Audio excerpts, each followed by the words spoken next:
जय छठी मैया। आप सभी को छठ पर्व की हार्दिक शुभकामनाएं। जो भी लोग छठ पूजा कर रहे हैं, छठी माँ उनके ऊपर अपनी कृपा हमेशा बनाए रखी और समस्त संसार का भी कल्याण करें। तो चलिए, छठ पूजा का आज ये पहला दिन नहाए खाए का। तो सबसे पहले मैं अपने रूम को खाली करूँगी, क्योंकि छठ पूजा में बहुत सारा सामान और प्रसाद लगता है। तो इसमें ना मतलब कि कुछ भी छू छा नहीं होना चाहिए, कुछ भी टच नहीं होना चाहिए, किसी की परछाई भी नहीं पड़नी चाहिए।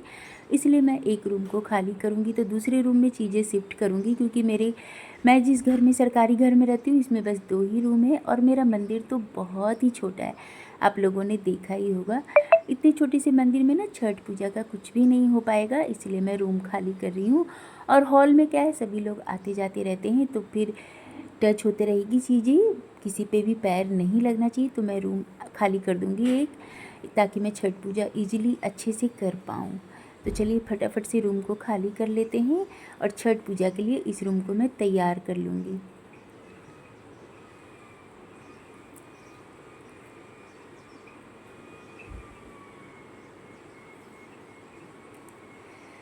मेरे दूसरे रूम में भी ज़्यादा स्पेस नहीं है, तो जो एक ही बेड मैं इस रूम में रखूँगी और जो ये अलमीरा है इसे मैं साइड में रख दूँगी बेड के पीछे, क्योंकि मुझे इसमें से कपड़े वगैरह कुछ चाहिए होंगे तो मैं इसे इजीली निकाल पाऊँगी।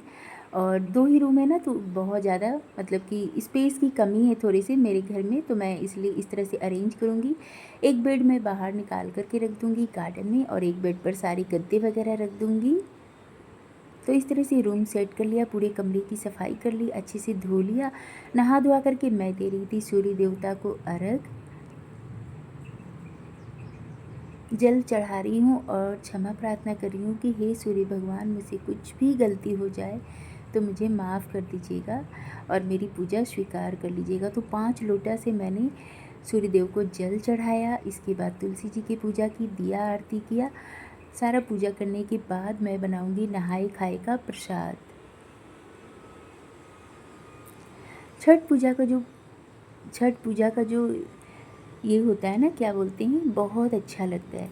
जैसे घर जाते हैं ना, तो ऐसा लगता है कि बहुत बड़ा त्यौहार है। सच में छठ पूजा बहुत बड़ा त्यौहार भी है, बहुत बड़ा फेस्टिवल है हमारे लिए। तो हम बिहारियों के लिए तो ये महापर्व है और सबसे बड़ा इसी को मनाते हैं हम लोग। 4 दिन तक इसका पूजा पाठ चलता है, बहुत मज़ा आता है। और जिस साल भी घर में नहीं होता है ना, बड़ा उदास उदास सा लगता है। ऐसा लगता है जैसे छठी मैया हमारे घर आई ही नहीं। और जब घर में पूजा होता है तो ऐसा लगता है कि पूरा घर जैसे जगमग हो रहा है और पूरा घर गूंज रहा है। एक अलग ही सुहावना सा घर में रौनक रहता है।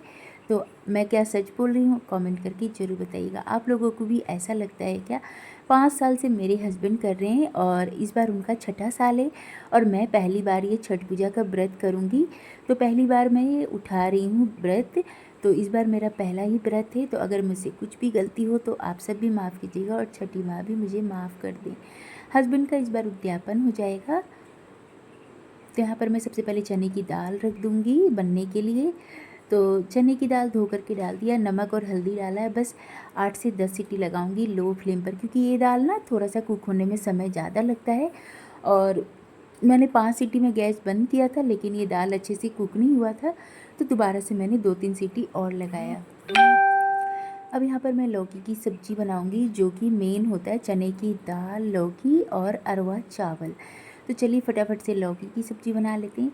आज का जो खाना होता है ना, शुद्ध और सात्विक होता है और बड़ा मज़ा आता है इसे खाकर। मतलब कि रोज़ के खाने से ना बिल्कुल ही अलग होता है। आप नॉर्मल डेज में अगर दाल चावल और लौकी की सब्ज़ी खाओगे ना, आपको बिल्कुल भी अच्छा नहीं लगेगा। लेकिन आज का ये जो प्रसाद है ना, महाप्रसाद, जो छठ पूजा की शुरुआत होती है, तो ये प्रसाद इतना टेस्टी लगता है कि मैं आपको बता ही नहीं सकती हूँ कि कितना अच्छा लगता है। जैसे मेरे बेटे को तो लौकी बिल्कुल भी नहीं पसंद है, लेकिन वो भी बोल रहा था मम्मी बहुत टेस्टी लग रहा है खाने में। तो चलिए फटाफट से लौकी को छोटे छोटे काटेंगे, ताकि मैं इसे कढ़ाई में ही छोंक दूँ। कुकर में जब लौकी बनाते हैं ना, तो वो गली गली सी लगती है, खाने में बिल्कुल भी अच्छी नहीं लगती है। और आजकल तो लौकी वैसे भी बहुत अच्छी आ रही है, एकदम फ्रेश। कच्ची लौकी जो होती है ना, वो तुरंत कुक हो जाती है कढ़ाई में और खाने में बहुत स्वादिष्ट लगती है। तो फटाफट से मैंने लौकी को कट कर लिया, गैस के ऊपर रख दिया कढ़ाई। इसमें डालेंगे देसी घी। तो आज का जो खाना है वो घी में ही बनता है और सारा नया नया पैकेट हम लोग खोलते हैं जो भी मसाला वगैरह यूज करेंगे सब नया यूज करते हैं। तो सबसे पहले मैंने फ़ौरन डाला है जीरे का, तेज़पत्ते का, सूखी लाल मिर्च और हरी मिर्च डालूँगी। बहुत ही सिंपल तरीके से मैं लौकी की सब्ज़ी बना रही हूँ। हल्का सा तीखा रहेगा ना तो खाने में अच्छा लगेगा, इसलिए सूखी लाल मिर्च और हरी मिर्च का तड़का दे दिया है मैंने। अब इसमें हम कटी हुई लौकी डालेंगे और इसे कर दूंगी एक बार अच्छे से मिक्स। फिर मैं इसमें नमक और हल्दी डाल करके ढक करके लो फ्लेम पर रख दूंगी पकने के लिए। इससे क्या होगा, लौकी बहुत अच्छे से गल जाएगी और फटाफट से ढक करके कुक करने से ना काम आसानी भी हो जाती है, मतलब इजीली ये कुक हो जाता है, ज़्यादा समय भी नहीं लगता है। तो चलिए इसे ढक करके रख देते हैं।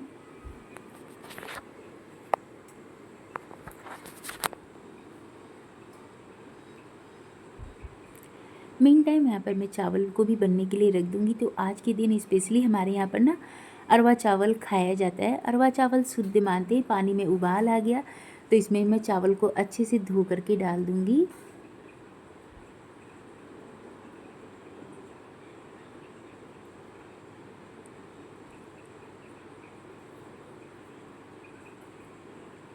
आपके घर में कौन कौन छठ पूजा कर रहा है कमेंट करके ज़रूर बताइएगा। और आप लोग भी इसी विधि से करते हैं क्या छठ पूजा, ये भी बताइएगा। वैसे तो छठ पूजा के नियम सभी के घर में सेम ही होते हैं, बस थोड़ी बहुत ही चीज़ें इधर उधर होती है, लेकिन बनता सबके घर में एक जैसा ही चीज़ें हैं और एक जैसा ही खाना भी खाते हैं। बस पूजा में ना थोड़ी बहुत विधि चेंज हो जाती है और कुछ नहीं होता है। चावल डालने के बाद हमेशा एक बार ज़रूर मिक्स कर दें, इससे चावल ना बर्तन में चिपकती नहीं है और बड़े ही खिले खिले ये अरवा चावल भी बन करके तैयार होते हैं। और अरवा चावल बनने में ज़्यादा समय बिल्कुल भी नहीं लगता है फ्रेंड्स, तो आपको थोड़ा ध्यान रखना होगा। और देखिए लौकी भी अच्छे से कुक हो गई है, बिल्कुल डन हो गई। तो मैं गैस की फ्लेम को तेज़ करके इसे फटाफट से सुखा लूँगी। इसमें जितना भी एक्स्ट्रा पानी है ना इसे सुखा लेंगे, तो जो सब्ज़ी है वो बन करके बिल्कुल तैयार है। अब यहाँ पर मैं बना रही हूँ तरुआ। हमारे जैसे दरभंगा में तो तरुआ ही बोलते हैं और बंगाल में भाजा बोलते हैं। आप लोग क्या बोलते हो कमेंट करके ज़रूर बताइएगा। तो मैंने यहाँ पर लौकी और आलू ले लिया है। इसमें डालूँगी थोड़े से मसाले, धनिया पाउडर, जीरा पाउडर, काली मिर्ची का पाउडर, लाल मिर्ची का पाउडर, हल्दी पाउडर, नमक और बस, और कुछ नहीं डालूँगी। गरम मसाला डाल दूँगी और बेसन डालूँगी और इसे मिक्स करके बस हम इसको घी में फ्राई कर लेंगे और ये खाने में बहुत टेस्टी लगता है।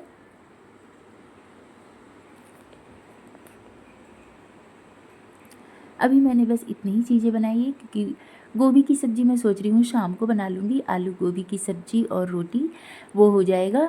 और अभी बस लौकी, चने की दाल, चावल और ये तरुआ के साथ ही हम खाना खा लेंगे। अच्छे से मिक्स करके 5 मिनट के लिए छोड़ देंगे। इससे क्या होगा ना, बेसन आलू और लौकी के ऊपर अच्छे से लिपट जाएगी, तो ये खाने में बहुत ही क्रिस्पी और क्रंची लगेंगे।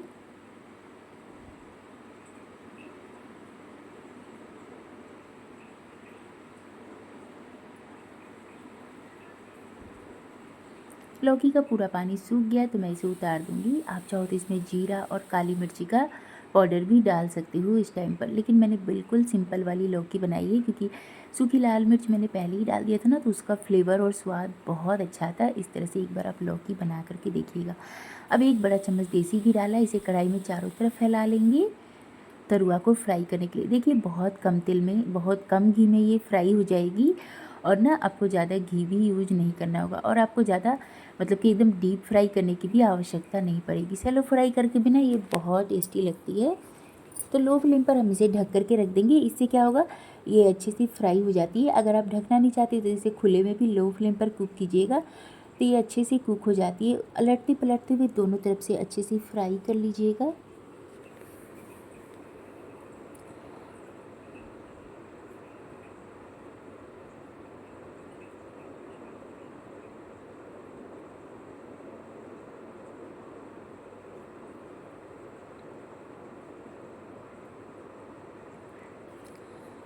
और ये देखिए फ्रेंड, दोनों तरफ से हमारी जो तरुआ है ना बन करके बिल्कुल तैयार हो गई है।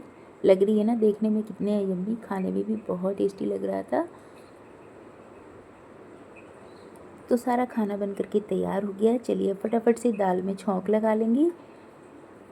लौकी को भी मैं सेम ऐसे फ्राई कर लूँगी सेम वे में।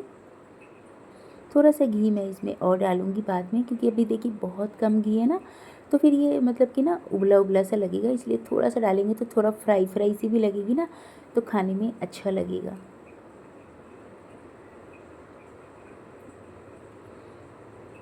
दाल को अच्छे से मिक्स कर लिया, बारीक कटी खूब सारी हरी धनिया की पत्ती डालेंगे। और अब चलिए दाल को छौंक लगा लेते हैं। तो सबसे पहले तड़का पैन में डालेंगे देसी घी। घी जैसे ही मेल्ट हो जाएगा इसमें डालेंगे जीरा, तेज़पत्ता, सूखी लाल मिर्च और हरी मिर्च। बस इतनी चीज़ों से ही हम इसका तड़का लगाएंगे। और ये जो दाल थी ना, माइंड ब्लोइंग बन करके तैयार हुई थी फ्रेंड्स। बहुत स्वादिष्ट लग रही थी, ऐसा लग ही नहीं रहा था कि बिना प्याज लहसुन के खाना बना है। बहुत कम सामान में ये खाना बनता है और खाने में इतना स्वादिष्ट लगता है कि मैं आपको बता नहीं सकती हूँ। छठी माँ का प्रसाद है तो स्वाद तो लगेगा ही। छठी माँ के आशीर्वाद से सब कुछ अच्छा ही होता है। तो चलिए, दाल भी हो गया है, सब कुछ तैयार हो गया, फटाफट से खाना लगा लेते हैं।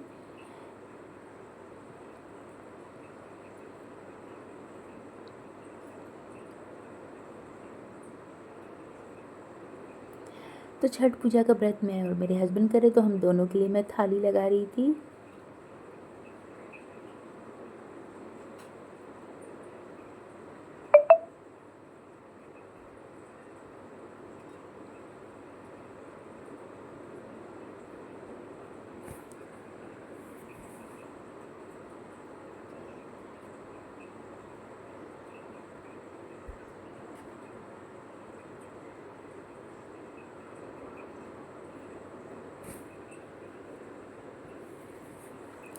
दाल, चावल, लौकी और तरुआ। बस सबसे पहले हम छठी माँ को प्रणाम करेंगे और इसके बाद खाना खा लेंगे।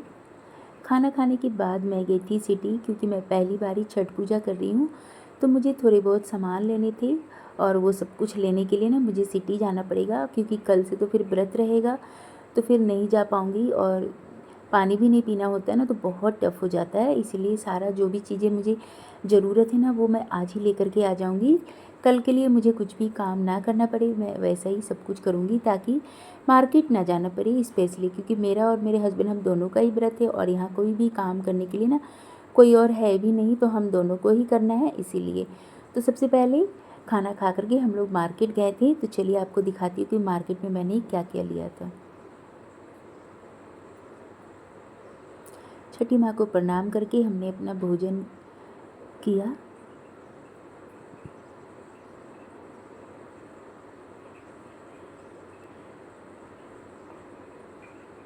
इसके बाद हम मार्केट निकल गए और यहाँ पर मैंने लिया बर्तनों की शॉपिंग की थोड़ी सी छठ पूजा के लिए, मतलब कि दौरा लिया, सूप लिया। और थोड़े से ना जैसे कि दरभंगा में ना इस तरह का कलश जाता है साथ में घाट पर, तो मैं एक कलश भी ले रही थी और ये भगोना ले रही थी, क्योंकि मेरे पास जो डेगची है ना वो फूट गया था। तो इन्होंने बोला, शॉपकीपर ने बोला कि आप बदल लो, तो मैं वही भगोना ले रही थी डेगची के बदले। और ये छठी माँ का सूप लिया है मैंने पीतल का, छठ पूजा के लिए, क्योंकि दो दो सूप जाता है अर्घ देने के लिए, इसीलिए। और ये सारी बर्तन देखिए कितने क्यूट क्यूट है, लेकिन मैंने कोई भी बर्तन नहीं लिया, बस यही 2-3 चीज़ें ली, क्योंकि मेरा सारा बर्तन ना मेरे ससुराल में पड़ा हुआ है। तो अब मैं जैसे छठ पूजा करूँगी तो मैं वहीं से सारी चीज़ें ले आऊँगी। हम क्योंकि सारे बर्तन ये पड़े ही रह जाते हैं, और छठ पूजा में ही ना इन बर्तनों का यूज होता है। तो शादी के मेरे सारे बर्तन ससुराल में ही है, तो वहीं से लेकर के आऊँगी, जो जो जितना मुझे ज़रूरत होगा उतना ही, क्योंकि हम हमेशा ट्रांसफ़र आते जाते रहते हैं, तो फिर सारा सामान ला कर के रखना बहुत ज़्यादा हेक्टिक हो जाता है, इसीलिए। तो आप सभी को भी छठ पूजा की हार्दिक शुभकामनाएँ, और छठी मैया आप सब पर अपनी कृपा बनाए रखें। तो मिलते हैं फिर कल के ब्लॉग में, तब तक के लिए bye bye, take care. Video थोड़ी सी भी पसंद आई हो तो लाइक शेयर एंड सब्सक्राइब करना बिल्कुल भी ना भूलें। अपनी फैमिली और फ्रेंड्स के साथ भी शेयर कर दें।